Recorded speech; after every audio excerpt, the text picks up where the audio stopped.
I'm Afshin Ratansi. We're going underground on St. Patrick's Day. Coming up on the show. From the UK Lords International Relations Committee, Lord Balfe tells us Theresa May has not thought out all the angles on her response to the atrocity in Wiltshire in the southwest of England. And is Cold War rhetoric freezing diplomacy in Britain? We speak to award-winning author and Rolling Stone journalist Matt Taibbi about how anti-Russian hysteria could lead us to a nuclear winter. Plus, the consultant editor for the Lord Rothermere-owned Daily Mail, Andrew Pearce, predicts the fallout from Wiltshire will lead to the end of Jeremy Corbyn's political career. All this and more coming up in today's Going Underground. But first, British Labour leader Jeremy Corbyn didn't even use one of his questions, or Prime Minister's questions, to goad minority government leader Theresa May into war because of weapons of mass destruction. He wanted answers about a financial statement on Monday. The NHS is clearly in crisis, so why wasn't there a penny extra for the NHS in yesterday's statement by the Chancellor? The Prime Minister told Corbyn to look at the arguably Blairite Labour Party in Wales. Perhaps he might look to see what Labour are doing in Wales in their delivery on the latest annual data shows, when we're looking at 12-hour waits in A&E, that 3.4% of patients waited over 12 hours in Wales compared to 1.3% in England. If he wants to talk about meeting targets, he should talk to the Labour government in Wales. Corbyn would hear nothing of it. NHS England abandoned its A&E targets until April 2019. It's a bit rich for the Prime Minister to be scaremongering about Wales while she's abandoned the targets in England. But was it scaremongering? He talks about scaremongering in Wales. I was pointing out the facts about what is happening in the NHS in Wales. And that's why we do see people in Wales often trying actually to get treatment in England rather than in Wales. People are dying, said Corbyn. People are dying because of overcrowding and long waits in our hospitals. I think the Prime Minister should get a grip on it and ensure the NHS now has the money that it needs to deal with the patient demands. And then Corbyn referenced everyone's favourite scientist, Stephen Hawking, who died this week. We started with Professor Stephen Hawking, and he said just a few months ago, there is overwhelming evidence that NHS funding and the number of doctors and nurses are inadequate, and it's getting worse. Does she agree with Professor Hawking? There was no answer from Theresa May about one of Britain's best-known scientists. She had science on the mind, though, or revenge based on science. One assumes Britain would, within hours, veto the UN resolution to investigate the atrocity in the southwest of England. Well, to take a better look at the Russian threat narrative and how it may now affect the future of a post-Brexit Britain, I went to the Green outside the Palace of Westminster to talk to a member of Britain's House of Lords International Relations Committee, Lord Balfe. Well, to take a better look at the Russian threat narrative and how it'll affect the future of a post-Brexit Britain, I'm now joined by Lord Balfe, member of the International Relations Committee at the House of Lords and former member of the European Parliament. Lord Balfe, thanks for being here on the Green outside Parliament. 23 Russian diplomats being chucked out of the country in the next few days. Your reaction to Theresa May's statement? I can't see what it will achieve. I mean, what it will achieve is presumably 23 British diplomats will be thrown out of Russia. Some saying more than that maybe from Russia. More. But so the opportunity... She had no choice, everyone is saying in the house behind us, because she has the evidence that the Kremlin ordered an atrocity in England. Well, let's see the evidence. I mean, what I have noticed is that apparently the Russian authorities have asked to join in with the investigation, to be given some samples of the nerve agent, and that's been refused. Now, that doesn't seem to me like trying to solve the problem. The Prime Minister was very clear that there was security considerations as to why she cannot reveal certain parts of the information, just as in the public inquiry regarding the atrocity in Mayfair in central London against the MI6 spy Litvinenko. But how on earth have we got ourselves into this position? You know, that's the first question that we should be asked. That we have the evil Putin regime is how we got ourselves into it, according to. We have someone who was exchanged, came to live in Britain. He's living openly under his own name in a house in Salisbury. He's apparently meeting British Secret Service agencies. The first thing I say is, have they not yet debriefed him? You know, what is going on? There's all sorts of things that just don't add up. But there must be a consensus in the House of Lords, in the corridors of power there about this, that the security services are telling the Prime Minister that clearly something has to be done against the largest country on earth? Well, something probably does have to be done, but it only has to be done because we've got ourselves into this situation. And what we're now proposing to do is to reduce the opportunities for the two countries to work together. And we seem to be forgetting that Britain has a lot of business interests in Russia. What would the reaction be here if, and there presumably will be some Russian retaliation, if they said, well, we'll have some sanctions against British business? Where do we end up with this? We don't end up in a good place. And also, we don't yet know what the full facts of this case are, apart from the fact that anyone who tried to poison him is obviously not very competent because they failed. Obviously, some ascribe the popularity of Vladimir Putin in Russia to being someone who tried in public to crack down on the oligarchs who stole all the money from the Russian people. You do presumably back the measures being taken to freeze assets. I'm not sure whether they're freezing the assets in London and then giving it to the Russian people. Do you welcome those policies? I think clearly the Yeltsin years in particular were dreadful for Russia, and a lot of money went out of the country that belongs to the Russian people. And one can only support a government that attempts to turn that around. I would be more impressed, though, if that had been led to the British and Russian governments cooperating about hot money, of which is a huge amount in London. You know, it's your understanding there isn't going to be any cooperation, whether it be a Magnitsky Act or whatever, in terms of repatriating money that's been stolen from Russia? Well, I'm not sure that a Magnitsky Act is actually cooperation. That's not how many people would define it. Certainly not by some. But, you know, it just strikes me that we're getting ourselves into more and more of a difficult corner, and that we really have to have some dialogue. And I know that's unpopular, particularly in our Parliament, but in the end you have to talk. It's one of the lessons of international diplomacy.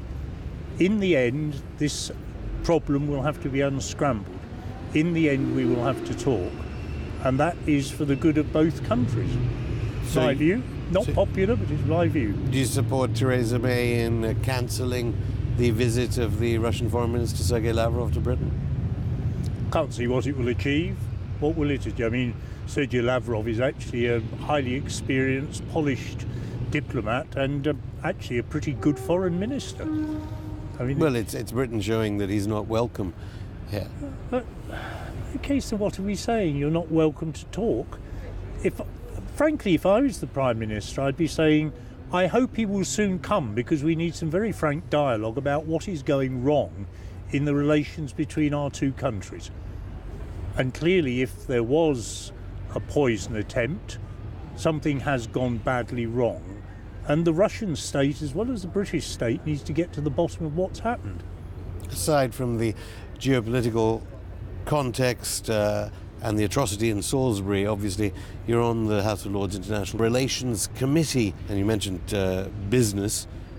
How will worse relations with Russia affect post-Brexit Britain? It's difficult to say, to be quite honest. We can only speculate at the moment, but it's hardly going to make the Russian government feel more cooperative towards helping British business expand in Russia, and presumably the Brits are going to do the same to the Russians. So it's not going to help this great open trade agreement that we're searching for. And why do you think those considerations are not to the fore? Because some would say that there is a separation here, given that Russia trades obviously a great deal with the European Union, with so much of Europe's energy coming from Russia. We seem to have got ourselves into a great big standoff position, and it doesn't make sense. I mean, you notice it. I mean, Germany and Gazprom are cooperating quite well in energy supply into Europe. And I always tend to think that if you talk to people, you're going to get further than if you don't. NATO, somewhat predictably, immediately said they support Theresa May. The White House, what did you make of their reaction? More tempered? They're too busy sacking people there, aren't they? I mean, but even before the sacking of the Secretary of State. Secretary of State. But do you think in Washington they realise relations with Russia are more important than immediate reactions? It's so difficult at the moment to call Russian American relations. You know, the State Department is in chaos, frankly. There are a huge number of unfilled vacancies there. You've had the last year with the Secretary of State and the President basically at each other's throats, and it's difficult to see the United States as being a very credible foreign policy player at the moment. And there are many in the Palace of Westminster that were expecting Theresa May to attack this station, RT. Surprised or about the fact that she didn't ban this channel in Britain and de facto shut it down? Very sensible of her. I mean, I've never believed in shutting down the press. I had a long time dealing with Turkey, and I was used to say to the Turkish authorities, let them say what they want to say. You know, have it out in the open, because if you drive it underground, you won't kill it. It'll still be there. But I think it's fundamentally wrong to ban an agent of the free press. But of course, the statutory regulator, Ofcom, has been clear that it is listening all the time to what is being said at the dispatch box as to whether they should review the license of this channel. Is that within the spirit of free speech? That's what they say, and I hope they just keep saying and not doing. Lord Balfe, thank you. Okay, thank you very much. After the break. As far as Rex Tillerson is concerned, I very much appreciate his commitment and his service, and I wish him well. Did Donald Trump tweet the firing of his Secretary of State Rex Tillerson because of Russia and Theresa May? We speak to award-winning author and Rolling Stone journalist Matt Taibbi. And Andrew Pierce, the Daily Mail's consultant editor, writes off Jeremy Corbyn, even though the latest opinion polls show he may be the odds-on favourite to be Britain's next Prime Minister. All this and more coming up in part 2 of Going Underground. Welcome back. Well, the stakes could arguably never be higher in what some are already predicting could turn into a nuclear confrontation between Britain and Russia. No wonder some might argue that Labour leader Jeremy Corbyn is seeking to decrease tensions whilst applying stringent sanctions of those who have stolen money from the Russian taxpayer. But that's not the way some see it. From the makers of the most visited English-language newspaper website in the world, joining me now is Andrew Pierce, consultant editor of the Daily Mail. Andrew, welcome back. What did you make of Theresa May's speech and Jeremy Corbyn's response? Theresa May is a very boring speaker. She doesn't very often get complete command of the House of Commons chamber, but I thought her statement this week was magisterial by her standards. She had the Commons with her. She is a former Home Secretary, so she was able to draw on her experience as being responsible for security and terror. And the leader of the opposition was shameful. It was an embarrassment, because the leader of the opposition has a job, in my view, to be supportive in a time of national crisis, to sound at least vaguely patriotic. Instead, he was peevish, churlish, and in failing to condemn the state of Russia for what is perceived to be a Russian act, he showed himself to be, according to some of his own side, on the wrong side of the argument. And it was made worse by the briefing after the statement by his press secretary, Seamus Milne. Now, Seamus Milne's got form. He's been to Russia at the expense of the Kremlin, and he's a great supporter of the state of Russia. And he elaborated as to why Corbyn refused to accept that Russia is responsible. And he peddled out that line used by the Russian embassy that Britain should actually give over a sample of the nerve agent so the Russians can test it. Oh, great idea. What are they going to do? Send it over in a jiffy bag to the Russian embassy and get some scientists to test it, and then they'll say, of course, it's nothing to do with us. A ridiculous idea. The Russians are saying that is under OPCW treaty that they have to do that. 10 days, not 24-hour deadlines. But let's just get back to the Cold War. Yeah. Literally a Cold War. It is a Cold War. Because in the next 24 hours, some parts of Britain already probably feeling it, there's a cold snap. Russia's response could literally be to flick off a switch and stop British homes being heated and lit. Is that a price worth paying? The fact is we don't have enough gas. It is running out. And we buy some of our gas from Russia. It's been a matter of great concern in Number 10, not just under this government, but under the previous government. And Putin could do that, I suppose. But of course, Russia needs our money too. And they need to sell the gas to us because they need the cash. Lord Balfe, in the first half of this show, was saying we need partners in a post-Brexit world. I know the European Union has come to our help in this time of de facto war with Russia. Presumably, post-Brexit, we're not going to have any great trade deals, certainly with Russia and its allies, maybe even its BRICS allies in the rest of the world. Look, it'll be announced next week that Britain, as part of the Brexit process, can start negotiating trade deals. That's a huge change by the European Union. It's a big win for Theresa May's negotiating stance. Just Moscow and Beijing are allied together. Well, we will be doing trade deals with China. We'll be doing trade deals with the United States. I suspect we won't be doing a trade deal with Vladimir Putin anytime soon. But then our trade with Russia isn't huge in any case. But the idea was it's supposed to grow with other countries. Yeah, well, it will grow with other countries, and just not Russia. No, just not Russia. Well, unless of course Russia comes to its senses and stops assassinating or trying to assassinate people on British soil. Loads of people are bored about international politics in this country and don't really care one way or the other. Of course, they care about the tragedy of a British police officer and so forth.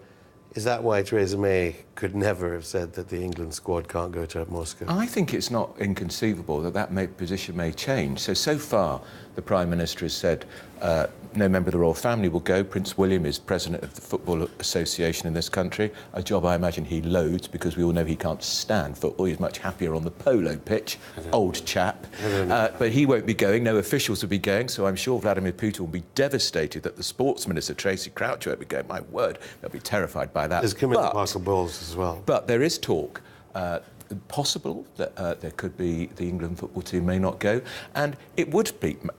People say you can't involve sport in politics. Hang on, British Prime Ministers were heavily involved in trying to get the World Cup to Britain, but Russia won the bid with the help of Mr. Sepp Blatter, who of course is suspended from international football for corruption, and it is hugely significant. And I suspect there's a possibility, even now, that we may not go to the World Cup because it's going to be tarnished. That would mean Jose Mourinho, the football manager, who RT have just taken on to do commentary, that might be a mistake. What do you think about the fact that people like him are told not to appear on this channel? And indeed, MPs from both sides of the House who are so keen to appear, all of them, some of them even saying, we should be shut down in this country. Well, I completely disagree with the idea that we're a disinformation network propagandizing for Putin. Britain is a haven for free speech. We're just a few hundred yards from the mother of all parliaments, and if people don't like Russia today or they don't like its output,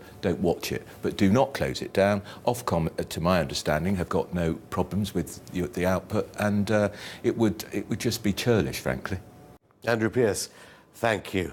Well, it's been quite a week for UK-US relations. Mainstream US commentators were quick to assume Donald Trump's firing of his Secretary of State Rex Tillerson via a tweet was connected to Tillerson's support for Theresa May in her war with Russia. Hopes for détente, though, would soon be dashed as Trump's UN ambassador Nikki Haley echoed May's attacks on Moscow. And then Washington reportedly introduced new sanctions even before any UN investigation of the chemical weapons atrocity in England. Joining me now from New Jersey in the USA is award-winning Rolling Stone journalist and author of Insane Clown President, Matt Taibbi. Matt, welcome back to the show. I've got to start, actually, with the fact that the Russian Federation has warned Britain not to threaten a nuclear power. How do you characterize relations between Britain and Russia, regardless of America and Russia? I mean, the nuclear doomsday clock is right now at an all-time low, or I think it's at the equivalent right now is at 1952 levels. It hasn't been this low since 1952. This is an extremely perilous time in the relationships between the West and Russia. I think there's a variety of factors that are going into the danger One of these is the situation going on in England with the poisoning incident. But just as serious is the situation in Syria when we have U.S. troops and Russian, Kontrakniki on the other side of the Euphrates River. We have a lot of sort of bombastic talk by leaders on all sides about the nuclear capabilities of the new states. And the level of anti-Russian sentiment, particularly in the United States, is at a place where I haven't seen it in my lifetime. And I can remember the Reagan years when he was talking about the evil empire and after the shooting down of KA-7. So this is we're in an unprecedented place right now. You see, British politicians in Parliament, with a few honourable exceptions, some of them are saying we now need to launch a cyber attack on Russian institutions and all manner of other levels of response, and that Russia is a rogue state, so it will not respond to reason. Yeah, and I don't understand. I mean, I do understand. Look, there's a lot of political angles to this story. There are things that are going on that have always gone on. These two countries have always meddled in each other's affairs. There have always been espionage games back and forth between Russia and England and Russia and the United States. You have there was an excellent book written by one of your countrymen called The Great Game that details this activity dating back to the late 1700s, early 1800s. I lived in Russia in the 90s when the United States openly meddled in Boris Yeltsin's re-election campaign. There was a cover of Time magazine after Yeltsin won re-election, where it's a picture of Yeltsin and the headline is "Yanks to the Rescue," because we had American advisors, who were reporting directly to Bill Clinton, who were aiding Yeltsin in that victory. And this is just part of the way the countries have operated toward each other forever. We've always been interested in each other's affairs. I think the difference is now that there's a political angle towards demonization of Russia that is inspiring some politicians in the West, in England and in America, to make a public issue out of this in a way that they wouldn't have before. They wouldn't have incited such a heated situation in the past over what essentially is a domestic political aim to scare people into behaving a certain way politically. Our sister channel RT America has, of course, had to register as a foreign agent from this Nazi-era act. Donald Trump tweets a lot about mainstream media, but he seems unable to ban it using your version of Ofcom, the FCC. Surprised that in Britain the Prime Minister can say things and immediately the regulator will take steps or talk about steps in closing down a television station? One of the benefits of the American system of media is we've gone quite a long time in our history without really having a strong official national media regulator. We do have the FCC. They did play an important role in the formation of TV and radio stations with a couple of key laws in the late 20s and early 30s. There was the Communications Act of 34. The Federal Radio Commission in 1927 also had some things to say about what radio stations should be.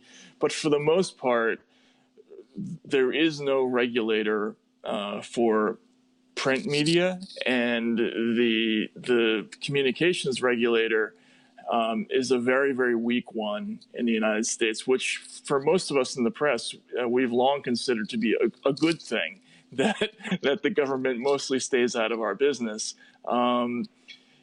to take the step of forcing RT to register as a foreign agent under FARA opens the door for an incredible amount of abuse that could be directed at almost any kind of foreign news agency in the future. And I think that's a huge mistake. And I'm not thrilled with the decision to retaliate against RT in Britain either. I think this is similar to the decision that they made with the Olympics in 1980. If you have a political issue with a country, you don't go after sports, you don't go after the media, you take more serious diplomatic measures.